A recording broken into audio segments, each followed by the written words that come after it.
Marvel Spider-Man 2 finalmente estreou para PlayStation 5. Seria o melhor jogo eletrônico do Homem-Aranha? E o melhor de super-heróis de todos os tempos? Neste vídeo farei uma crítica de maneira qualitativa acerca do game. Adiante, elencarei pontos que me atraíram bastante durante a gameplay. Indubitavelmente, Marvel Spider-Man 2 evoluiu todos os quesitos já estabelecidos nos dois jogos anteriores da franquia do Spider-Man da Insomniac. A gameplay, agora mais lúdica e dinâmica, proporciona aos jogadores uma experiência muito mais próxima ao do que realmente o Homem-Aranha deveria ser caso existisse. Surpreendeu-me demasiadamente a utilidade da qual o Fast Travel pode ajudar os jogadores durante a campanha, bem como o Web Swing muito mais dinâmico, cara, com as asas de teia. Um recurso bem interessante promulgado pela Insomniac agora no segundo jogo, do Homem-Aranha do Peter, propriamente dito. Essas asas de teias derivam desde as primeiras histórias do Homem-Aranha na década de 70, na fase do Steve Ditko. Creio que foi uma adição muito contribuinte e favorável à maneira pela qual o jogo se estabeleceu. Em síntese, o Web Swing está perfeito, tanto quanto as acrobacias de Peter Parker e Miles Morales.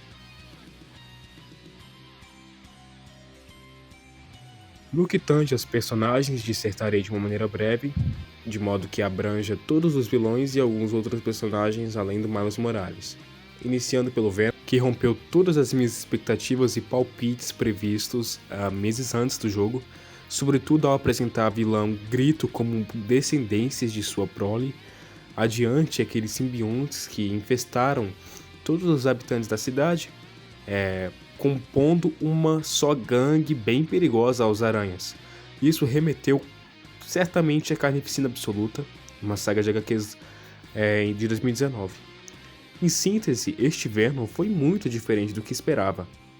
Sob tal ótica, penso que os produtores abstraíram ao máximo de tudo que o Venom poderia oferecer mediante todas as suas HQs, animações, adaptações ao geral e etc. No que tange a Harry Osborn como Venom, foi bem apresentado, mas eu senti falta de uma relação maior com o Spider-Man.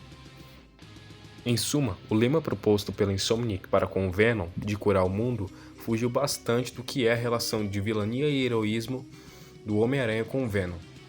Creio que faltou muito disso. Sobre outra perspectiva, falaremos agora de um vilão que influenciou demasiadamente para com o game e que é um dos meus vilões favoritos do Homem-Aranha, principalmente nessa adaptação de agora. Sergei Kravinoff, também conhecido como Kraven o Caçador, que em Marvel Spider-Man 2 possui um câncer terminal e usufrui dessa última possibilidade de caçada para que possa conquistar os maiores personagens com superpoderes de Nova York.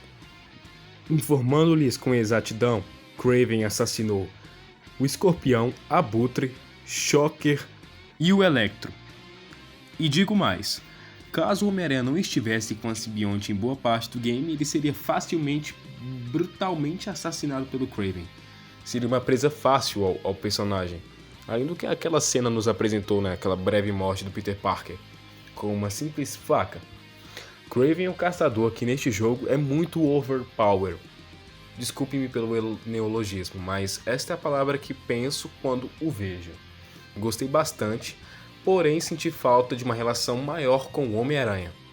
Parece-me que o maior vilão de Kraven aqui realmente é a simbionte, e não o Homem-Aranha clássico do traje vermelho e azul que conhecemos. Portanto, eu creio que tenha fugido um pouco da proposta de Homem-Aranha Última Caçada de Kraven como adaptação principal.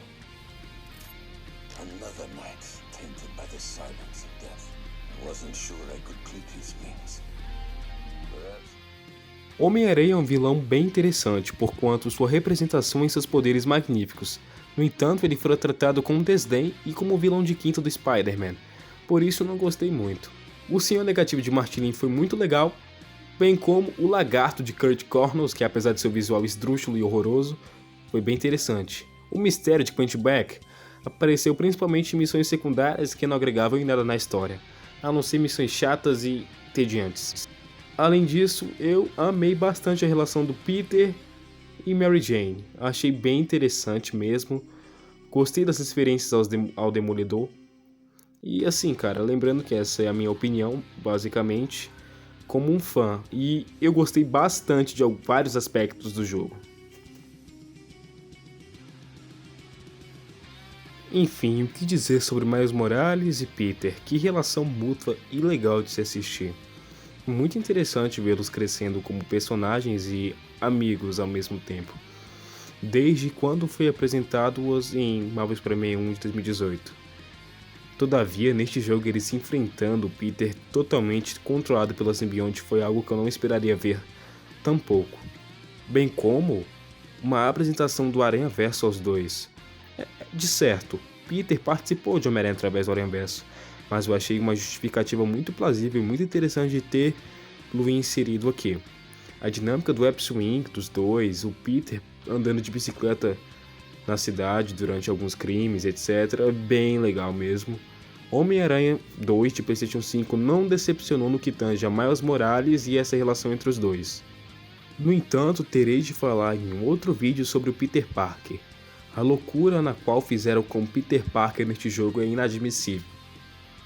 Esta foi a minha crítica breve e opinativa como um fã tranquilo do personagem a respeito de Marvel Spider-Man 2. Espero que tenham gostado.